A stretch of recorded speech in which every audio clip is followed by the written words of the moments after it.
ഒറ്റപ്പാലം താലൂക്ക് ആശുപത്രിയിലെ പ്രവർത്തനങ്ങളിൽ ഒടുവിൽ ഒറ്റപ്പാലം നഗരസഭ ഭരണസമിതിക്കും എതിർപ്പ്.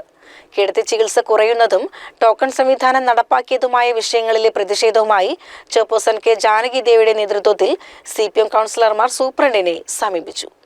ആശുപത്രിയിലെ ഓർത്തോ വിഭാഗത്തിൽ പരിശോധനയ്ക്ക് പ്രത്യേക ടോക്കൺ നൽകി ചികിത്സ പരിമിതപ്പെടുത്തുന്നുവെന്നായിരുന്നു ഭരണസമിതിയുടെ പ്രധാന പരാതി. ടോക്കൺ സംവിധാനം വേണ്ടെന്നും OPയിൽ ചികിത്സയ്ക്കെത്തുന്ന എല്ലാവരെയും പരിശോധിക്കണമെന്നും തീരുമാനിച്ചതായി വൈസ് ചെയർമാൻ കെ രാജേഷ് പറഞ്ഞു.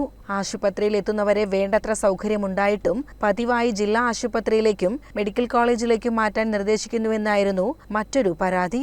അടിസ്ഥാന സൗകര്യങ്ങൾ പരമാവധി പ്രയോജനപ്പെടുത്തി രോഗികൾക്ക് കിടത്തി ചികിത്സാ സൗകര്യം നൽകണമെന്നും പോസ്റ്റ്മോർട്ടം നിസ്സാര കാരണങ്ങളുടെ പേരിൽ ജില്ലാ ആശുപത്രിയിലേക്ക് വിടുന്ന സാഹചര്യം ഒഴിവാക്കണമെന്നും ഇവർ ആവശ്യപ്പെട്ടു. കുറച്ചുകാലമായി ആശുപത്രിയുടെ പ്രവർത്തനത്തിനെതിരെ പരാതികൾ ഉയർന്നിരുന്നു. ചില ഡോക്ടർമാരുടെ നിലപാടുകളോട് പ്രതിഷേധം അറിയിച്ചതിന്റെ പേരിൽ CPM പ്രാദേശിക നേതാവായ മുൻ കൗൺസിലറുടെയും BJP വനിതാ കൗൺസിലറുടെയും പേരിൽ ജാമ്യമില്ലാ വകുപ്പുകൾ പ്രകാരം കേസെടുത്തപ്പോഴും ഭരണസമിതി പരസ്യമായി നിലപാടെടുത്തിരുന്നില്ല.